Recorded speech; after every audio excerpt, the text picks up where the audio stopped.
अपना वक्त अपने लोगों के साथ बिताना खुशी के सबसे कम खर्चीले और लंबे चलने वाले कार्यों में से एक है। दूसरा, हमें हमारी जिंदगी का उद्देश्य समझ आना चाहिए कि हम किस गली जा रहे हैं, हमारा ठिकाना कहाँ है, आखिर हमारा रास्ता हमें कहाँ ले जाएगा।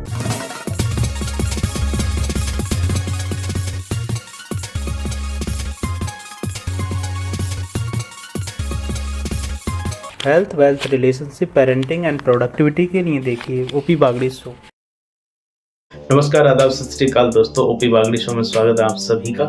इंसान कमाता है, भाग दौड़ करता है, तमाम तरह की उलझनों में उलझा रहता है और आखिर में वह एक चीज के पीछे भागता है कि उसे खुशी कैसे मिले, वह खुश कैसे रह सकता है। आज हम इसी बात पर चर्चा करेंगे कि हम भारतीय संदर्भ में इस बात को समझने की कोशिश करेंगे कि जैसी हमारी परवरिश रही है, जैसा हमारा माहौल रहा है, जैसी हमारी सिचुएशंस रही हैं, उसके मुताबिक उनके अकॉर्डिंग हम बात करेंगे। अमेरिका, जापान, जर्मनी की बातें नहीं करेंगे। हम भारत के वासी, हम भारत में रहते हैं, हम भारत की बात करेंगे। हम यहाँ रह करके कैसे खुश रह सकते हैं, इस बात की बात करेंगे।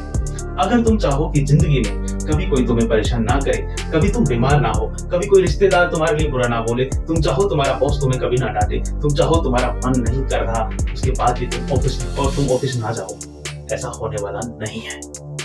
लेकिन इन तमाम बाधाओं पर काम ना जाने का मन हो तब, या जब लोग तुम्हारे बारे में बुरा बोले या नुक्स निकाले तब, या फिर भी खुश कैसे रहे। सारी खुशी इस बात में छिपी है कि हम ये जानने देखने की कोशिश करेंगे कि खुशियां आसानी से कैसे मिल सकती हैं, कौन कौन से तरीके हैं, कौन कौन से लॉन्ग टर्म में बहुत अच्छे तरीके हैं। खुश तो वो आदमी भी होता है जो अल्कोहल के साथ जीवन जीता है। खुश तो वह आदमी भी होता है जो दोस्तों के साथ बिना भविष्य की चिंता किए गप्पे मार रहा होता है, अपना समय नष्ट कर रहा होता है। लेकिन हम उस खुशी की बात करेंगे जो लाइफ लॉन्ग है, जो लंबा चलती है, आपको एक समझदार व्यक्ति के तौर पर समाज में प्रतिष्ठित करती है और जो तुम्हें एक बेहतर इंसान बनाती है, जिसमें आपकी खुशी औरों की खुशी के साथ जुड़ी हुई हो।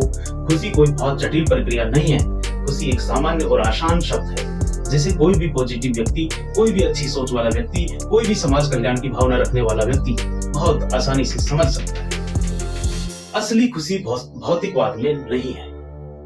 आज आप कार ले आए, कल आप लैपटॉप ले आए, आप आईफोन ले आए। मैं ये नहीं कहता कि उनको खरीदो मत, खरीदो, लेकिन जितनी शरीर की जरूरतें कम होंगी उतना ही आप लोगों को सिचुएशंस को उदास करने के लिए कम मौके दे पाओगे और उससे होगा क्या कि आपकी खुशियों का दायरा बढ़ जाएगा। सबको अलग अलग सोर्सेज से खुशियां मिलती है। किसी को कोई काम करने से खुशी मिलती है तो किसी को किसी और दूसरा काम करने से खुशी मिलती है। खुशी का पैमाना सबके लिए अलग अलग होता है। ये बहुत साधारण और सरल सी बात है। आप में हैप्पी हार्मोन क्या काम करके रिलीज होते हैं।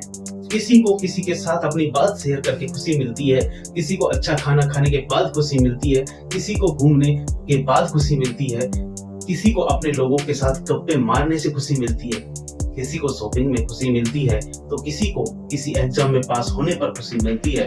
तो खुशी के बहुत सारे सोर्सेस हैं। अलग अलग रूपों में खुशियां मिलती हैं, लेकिन परमानेंट नहीं होती। आज खुश हैं, कल हो सकता है कोई ऐसी सिचुएशन आ जाए कि हमें थोड़ा मायूस होना पड़े, हमें थोड़ा दुखी होना पड़े, हमें थोड़ा तंग होना पड़े, हमें थोड़ा चिड़चिड़ा होना। तो कैसे उनको कि कितनी भी अच्छी सिचुएशन हो और हम पागल ना हो खुशी के मारे, और कितनी भी दिक्कत भरी सिचुएशन हो और हमारा मन मस्तिष्क बिना इधर उधर डोले भयहीन रहे, शांत रहे, तो ये चीज हम कैसे डेवलप कर सकते हैं। कभी भी कितनी भी सिचुएशन आ जाए, कितनी अच्छी सिचुएशन आ जाए, तो हम बल्लियों उछलने ना लगे कि अब तो मेरे से ऊपर कोई नहीं है। और कितनी भी बुरी सिचुएशन आ जाए, हम सम्मानसिक रूप से एकदम शांत रह करके उसके बारे में सोच सकें, उसके बारे में वर्तमान में रह करके विचार कर सकें। इस बात को वे स्टूडेंट, वे लोग समझ सकते हैं जो अपने घर से दूर रहते हैं, बेशक कमाने के लिए या पढ़ने के लिए। वे कहेंगे कि कुछ भी हो, कुछ वक्त हम अपने लोगों के साथ गुजारना चाहते हैं, अपने रिश्तों के साथ गुजारना चाहते हैं। रिश्ते आपके हस्बैंड वाइफ के हो सकते हैं, अपने बच्चों के साथ हो सकते हैं, पेरेंट्स के साथ हो सकते हैं, अपने रिश्तेदारों के साथ हो सकते हैं, अपनी बहन के साथ, अपने भाइयों के साथ हो सकते हैं, चाचा ताऊ के साथ हो सकते हैं, बुआ फूफा के साथ हो सकते हैं। तो अपना वक्त अपने लोगों के साथ बिताना खुशी के सबसे कम खर्चीले और लंबे चलने वाले कार्यों में से एक है। दूसरा, हमें हमारी जिंदगी का उद्देश्य समझ आना चाहिए कि हम किस गली जा रहे हैं, हमारा ठिकाना कहाँ है, आखिर हमारा रास्ता हमें कहाँ ले जाएगा। क्योंकि ऐसे छात्र जीवन में कई बार उनके साथ होता है कि सही गाइडेंस ना मिलने के कारण एक बच्चा मेहनत करके कहीं जाना चाहता है, पहुंचना चाहता है, लेकिन बिना गाइडेंस उसको समझ नहीं आता कि वो रास्ता अंततः जाएगा कहाँ। गरीबी ने हमें भी इसी चीज से मारा था, हमें नहीं पता था। खुशी का तीसरा है कि खुशी का जीवन की मेजोरिटी के साथ सीधा संबंध है। बचपन में बच्चा किसी छोटी चीज के लिए बहुत खुश हो जाता पाकर, और वही छोटी सी चीज जो नहीं मिली तो रोड पर पैर फैला के जो तांडव मचाता है, घर वाले भी परेशान हो जाते हैं। ऐसे में जो मैच्योर आदमी होगा वह ना छोटी छोटी चीजों के लिए बहुत जल्दी खुश होगा और ना ही उन पर घमंड करेगा और ना ही बहुत दुख में बहुत परेशान होगा। स्थिर चित्त रहेगा, हमेशा वह किसी परिस्थिति का अपने आप पर कम असर होने देगा। हम कह सकते हैं कि आपके अनुभव, आपकी मैच्योरिटी, आपकी समझ ये तय करती है कि आप पर अच्छी और बुरी परिस्थितियों का कितना प्रभाव पड़ेगा। इसके अलावा हमारी मानसिकता या जिस तरह से हम अपने बारे में, अपने आसपास की दुनिया के बारे में सोचते हैं, वह भी हमारी भूमिका में खुशी की भूमिका निभाती है। जिन लोगों की मानसिकता सकारात्मक होती है उनके खुश रहने की संभावना नकारात्मक मानसिकता वाले लोगों की तुलना में अधिक होती है। अगला, ग्रेटिट्यूड अदा करना सीखें। अपने जीवन में अच्छी चीजों की सराहना करने के लिए समय निकालें।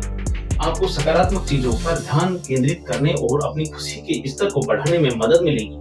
जिन चीजों के लिए आप आभारी हैं, चाहे वह छोटी हो या बड़ी, उन पर ध्यान देने की आदत बनाएं। अगली बात, जब तुम्हारी कोई हेल्प नहीं कर रहा हो, जब तुम्हारा शरीर तुम्हारे बहुत काम आए, इसका ख्याल रखें, इसकी मेंटेनेंस करते रहें, इसकी सर्विस करते रहें, इसकी रिस्पेक्ट करें, इसके साथ वो सारे काम करें जिससे एक स्वस्थ आदमी बना रह सकता है, जिससे ये शारीरिक व मानसिक रूप से एक्टिव रह सकता है। चाहे उसके लिए आपके पास पर्याप्त नींद का लेना हो, स्वस्थ भोजन, अच्छे भोजन, सुपाच्य भोजन का खाना हो, नियमित व्यायाम की जरूरत हो, तो तमाम चीजें आपको करनी चाहिए।